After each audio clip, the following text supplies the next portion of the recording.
Abel test, Abel का परीक्षण।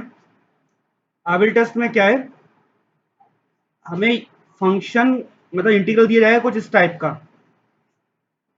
जिसमें ए से लेके इन्फिनिटी तक आपकी लिमिट होगी, एफ एक्स और फाई एक्स आपके दो फंक्शन होंगे मल्टीप्लाई में। तो ए से इन्फिनिटी तक लिमिट है, तो क्लियर बात है, अभी हम फर्स्ट काइंड ही पढ़ रहे हैं, प्रथम प्रकार का। अब इसमें क्या कर रहे हैं, सबसे पहली बात दो पार्ट कर लेते हैं, एक एफ एक्स को, दूसरा फाई एक्स को। फाई एक्स जो हमारा फंक्शन है वो इस टाइप का है कि ये बाउंडेड होना चाहिए और मोनोटोनिक होना चाहिए। मोनोटोनिक मतलब या तो इंक्रीजिंग या फिर डिक्रीजिंग, कोई एक डायरेक्शन में होगा, और बाउंडेड होगा फंक्शन इस इंटरवल में, ए से लेके इंफिनिटी वाले इंटरवल में। इस इंटरवल में फंक्शन हमारा फाई एक्स कैसा होगा, बाउंडेड, ये कंडीशन को फॉलो करेगा। तब हमें ये चेक करना पड़ेगा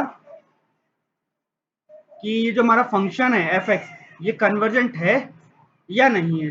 अगर फंक्शन हमारा कन्वर्जेंट है एफ एक्स और फाई एक्स जो है वो बाउंडेड और मोनोटोनिक है, तो हम क्लियरली कह सकते हैं कि ये जो हमारा इंटीग्रेशन है जिसमें फंक्शन दिया गया F X into phi X, ये भी कन्वर्जेंट हो जाएगा।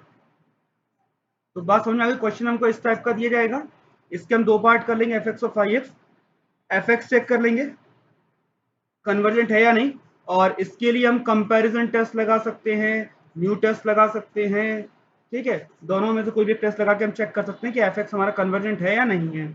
और फाई एक्स को देख लेंगे कि ऐसा फंक्शन जो बाउंडेड हो और मोनोटोनिक हो, तो सबसे पहले फाई एक्स ढूंढेंगे, उसके बाद फिर हम एफ एक्स देखेंगे, और फिर दोनों का मल्टीप्लाई के बारे में रिजल्ट दे देंगे कि हाँ ये कन्वर्जेंट है या फिर डाइवर्जेंट है। ठीक है, इसका एक सवाल समझ लेते हैं।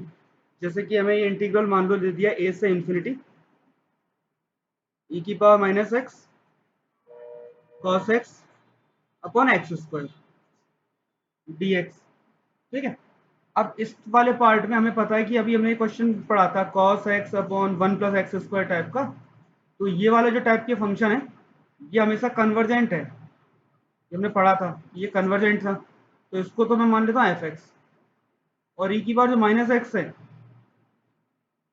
इसको मैं मान लेता हूँ फाई एक्स।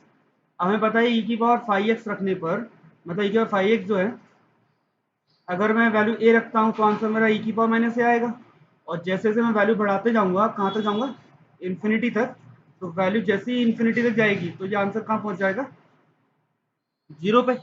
यानी कि मैं फंक्शन की वैल्यू जो है वो ए से लेके इन्फिनिटी के बीच में रख रहा हूँ, तो मेरा आंसर जो है ई की पावर माइनस ए से जीरो के बीच में मिल रहा है, और इनके बीच में कभी ये इन्फिनिटी तो नहीं जाएगा, यानी कि ये बाउंडेड हो जाएगा। और दूसरी बात, एक ही डायरेक्शन में चल रहा है भाई, डिक्रीज होते होते होते होते कहाँ पहुंच रहा है, जीरो पे। तो इसका मतलब फंक्शन मेरा कैसा है, ये बाउंडेड है, मोनोटोनिक है, और इस फंक्शन के बारे में पहले डिस्कस कर चुके हैं कि ये कन्वर्जेंट होता है। ठीक है, अब जब ये दोनों पार्ट कंक्लूजन मिल रहे हैं तो आबेल टेस्ट हम डायरेक्टली लिख सकते हैं कि जो हमारा इंटीग्रल दिया गया है वो कन्वर्जेंट है। ठीक है,